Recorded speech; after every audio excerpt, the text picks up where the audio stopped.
Au sud-est de la Tunisie, d'immenses massifs montagneux se déploient en lisière du Sahara. Ce sont les contreforts du Djebel Dahar, les monts de Matmata et la vaste plaine de la Djeffara. Ce paysage minéral de fortifications et de villages caméléons raconte l'ingénieuse résistance d'hommes et de femmes face au climat impitoyable comme aux envahisseurs successifs, romains puis arabes. Tout au long de l'histoire de cette région, on va s'y réfugier. On va y organiser la vie. C'est la terre des ancestraux habitants de l'actuelle Tunisie. Un pays gardien d'un mode de vie singulier à l'identité fière. Celle des Berbères, appelés aussi Amazirs, les hommes libres.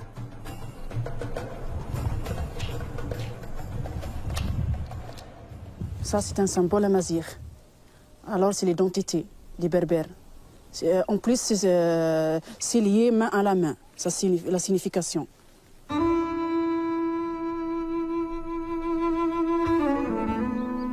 Depuis plusieurs millénaires, les habitants de cette région ont développé une architecture discrète, comme près de Matmata.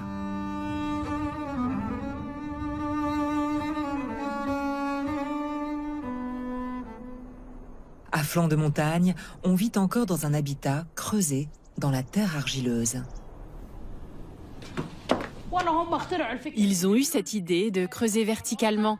Ils ont creusé des pièces en hauteur pour stocker les provisions, comme le blé, les olives, et puis en bas, les chambres. Le climat ici est caniculaire en été, glacial en hiver.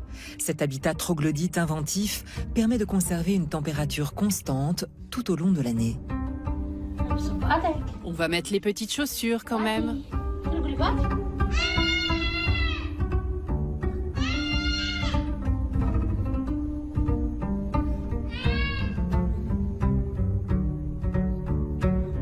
Au sommet d'une colline toute proche, culmine le vieux village de Tamezret. Ses habitants font remonter son origine à plus de 2000 ans.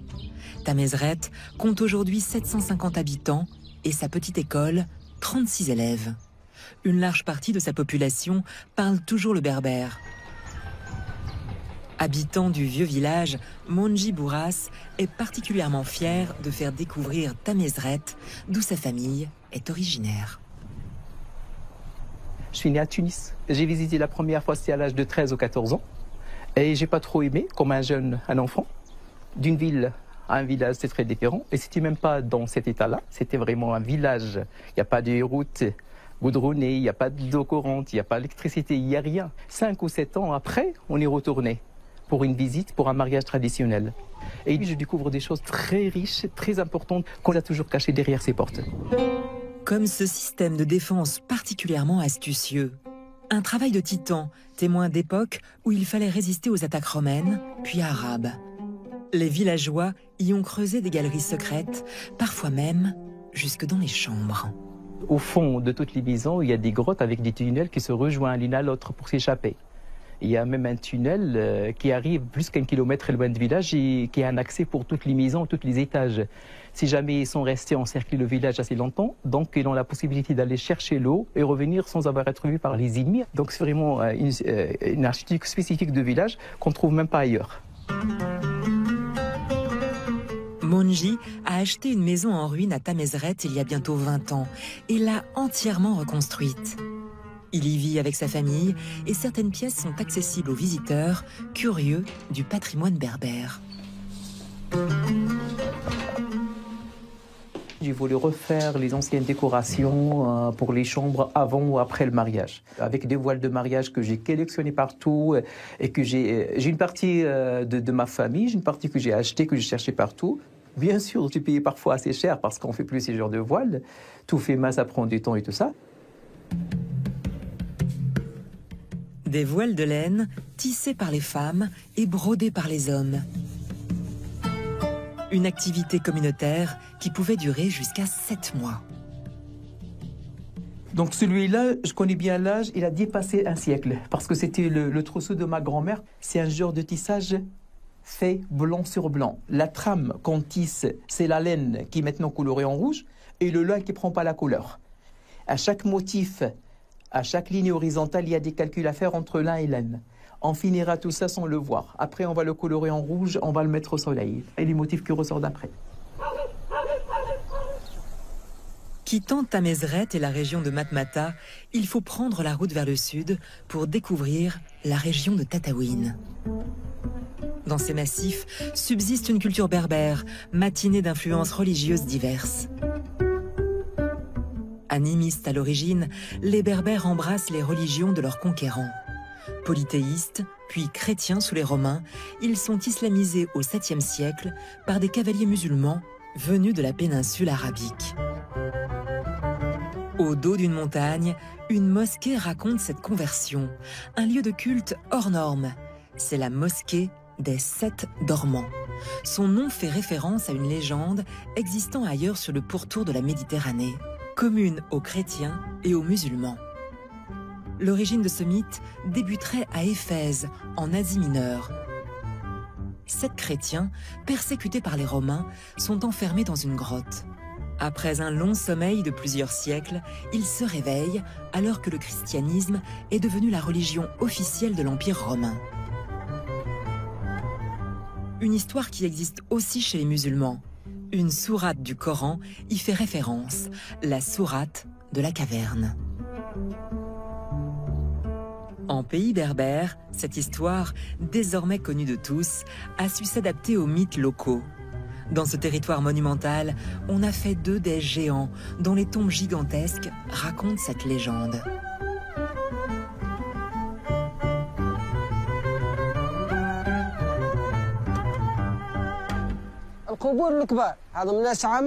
Les grandes tombes, ce sont celles des géants, qui datent de l'époque bien avant l'islam. Ils pouvaient atteindre 7 mètres. Les gens viennent de toutes les parties du monde, d'Europe, d'autres pays étrangers, des pays arabes. De partout, les gens viennent visiter le lieu. Et ils viennent découvrir la version tunisienne de cette histoire des 7 dormants. Quand j'étais enfant, j'habitais dans le vieux village de Chenini, juste là-bas. On venait tout le temps avec les copains ici. Il y a aussi une source pas loin. C'était notre coin, notre terrain de jeu ici, tu vois. Anis vient rendre visite au gardien de cette mosquée souterraine, levée dans la montagne.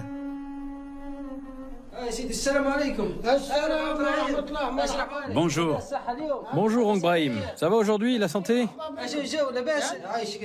Allez, on se prend un petit thé.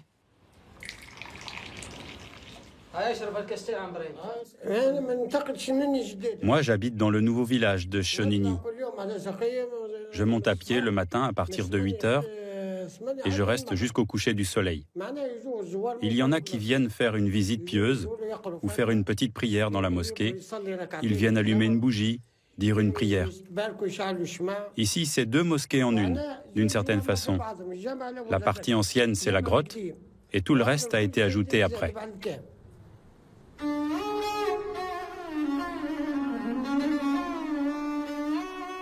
Si l'islam succède au christianisme au 7e siècle, la langue arabe ne commence à se diffuser en Tunisie qu'à partir du 11e siècle, après des vagues d'invasion de tribus venues d'Arabie, les Hilaliens. C'est alors que les Berbères se trouvent refoulés sur les hauteurs et érigent des citadelles qui deviennent leur refuge. À l'ouest de la mosquée, creusée dans la roche, les maisons troglodytes du village fortifié de Chenini longent les ruelles et serpentent jusqu'au sommet. La citadelle abrite les biens de valeur du village et les provisions pour les années de mauvaise récolte. Une 50aine de familles continuent à y vivre. Olives, blé, dattes, figues s'échangent contre de la viande ou des peaux. Les Berbères commercent avec leurs nouveaux conquérants. Les Arabes construisent même, sur le modèle des greniers berbères, leurs propres abris fortifiés. La région en compte de très nombreux. C'est le cas du Ksar Ouled Soltan, aujourd'hui restauré. Les Bédouins arabes nomades y troquaient leurs produits avec les Berbères sédentaires des villages voisins.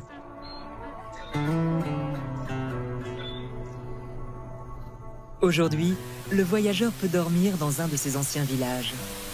À une vingtaine de kilomètres au sud de Chenigny, un piton rocheux dissimule le village des Douirettes. Si les habitants l'ont quitté pour le nouveau village, certaines habitations troglodytes ont été récemment transformées en auberges. Latifa et Asma, deux sœurs natives de Douirettes, gèrent un petit hôtel.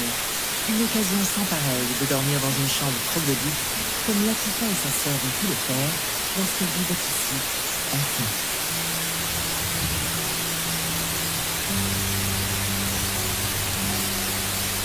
L'argent sert pour retaper les villages, plus aider les gens à travailler sur coin comme ça, comme moi et ma sœur et les ouvriers, les gens du village.